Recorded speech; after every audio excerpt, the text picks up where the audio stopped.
ஒரு கோவில் கோபுரத்தில் சில நீல நிற புறாக்களும் சில வெள்ளை நிற புறாக்களும் வாழ்ந்து வந்தன.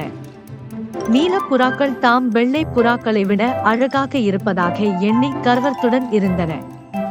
சில நாட்களின் பின் அக்டோபர் கோபுரத்தில் திருத்த வேலைகள் ஆரம்பமானது. அதனால் எல்லா புறாக்களுக்கும் கோபுரத்தை விட்டு வெளியேற வேண்டி ஏற்பட்டது. புறாக்கள் எல்லாம் வேறொரு இடம் தேடி ஒரே திசையில் பறந்து சென்றன. அவைகள் பறந்து செல்லும் போது ஓரிடத்தில் வெயிலில் உலர்வதற்காக பரப்பப்பட்ட நெற்களை கண்டன. கண்டதும் அனைத்தும் ஒன்றாக அவ்விடத்திற்கு பறந்து சென்று காய போடப்பட்ட நெற்களை தின்று தீர்த்துவிட்டு அருகே இருந்த ஒரு பெரிய மரம் ஒன்றில் அமர்ந்தன.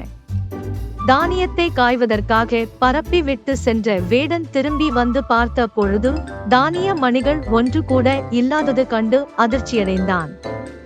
தானியங்கள் காய போட்ட இடத்தில் புறாக்களின் எச்சம் கிடப்பதை பார்த்து வேடன் என்ன நடந்தது என்பதை ஊகித்தான். நாளைக்கு இந்த புறாக்களை எப்படியும் வலை விரித்து பிடித்து விட வேண்டும் என்று முடிவு செய்து அதன்படி மறுநாள் வலை ஒன்றை தயார் செய்து அந்த இடத்தில் விரித்து தானியங்களையும் போட்டு புறாக்கள் வரும் வரை காத்திருந்தான். அடுத்த நாள் அங்கே வந்த புறாக்கள் தானியத்தை பார்த்ததும் அதை உண்ணும் ஆசையில் வேகமாக தரையிறங்கி உண்ணத் தொடங்கின. சில மடித்துளிகளில் அதன் கால்கள் வலைகளில் சிக்கிக் கொண்டன.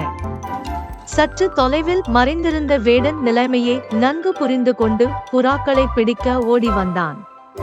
வேடன் வருவதை பார்த்த புறாக்கள் ஆபத்தை உணர்ந்து கொண்டு உயிர் மீதுள்ள ஆசையினால் எல்லா புறாக்களும் ஒன்றாக இறக்கையை விரித்து பறக்க ஆரம்பித்தது.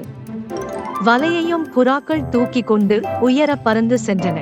இதனை கண்ட வேடன், ஐயையோ, புறாக்கள் போனாலும் பரவாயில்லை, நான் கஷ்டப்பட்டு தயாரித்த வலையும் அதோடு போகிறதே என்று புலம்பிக் கொண்டே பறந்து செல்லும் புறாக்களின் பின்னே ஓடினான். பறந்து செல்லும் போதே அதில் இருந்த நீல புறாக்கள் கர்வத்தோடு, எங்களது வலிமையால் தான் நீங்களும் காப்பாற்றப்பட்டு இருக்கிறீர்கள், நாங்கள் சிறகை மிக வேகமாக அடித்து பறக்கவில்லை என்றால் அவ்வளவுதான் என்று கூறின. உடனே வெள்ளை நிற புறாக்களும் தம் பங்குக்கு, நாங்கள் தான் வலிமையோடு பறந்தோம், உங்களுக்கு அழகு இருக்கலாம் ஆனால் ஆற்றல் கிடையாது என்று கூறிக்கொண்டு ஒன்றுக்கொன்று சண்டையிட்டுக் கொண்டே பறந்தன. என் கர்வத்தினால் சண்டையிட்டுக் கொண்டு பறந்ததினால் அவற்றின் பறக்கும் வேகம் குறைய ஆரம்பித்தது. அதனால் அவை ஒரு மரக்கிளையில் வலையுடன் சிக்கிக் கொண்டது.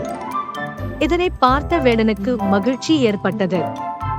ஒன்றுபட்டால் உண்டு வாழ்வு என்ற பழமொழிக்கேற்ப இப்புறாக்கள் தப்பி விடுமோ என்று பயந்தேன். நல்ல வேளையாக அவற்றின் ஒற்றுமை நீங்கியதால் அனைவருக்கும் தாழ்வு என்ற நெறிப்படி பறந்த புறாக்களை நன்றி என்று புறாக்களை பார்த்து கூறிக்கொண்டே அவைகளை பிடித்து தனது கூடைக்குள் போடத் தொடங்கினான்.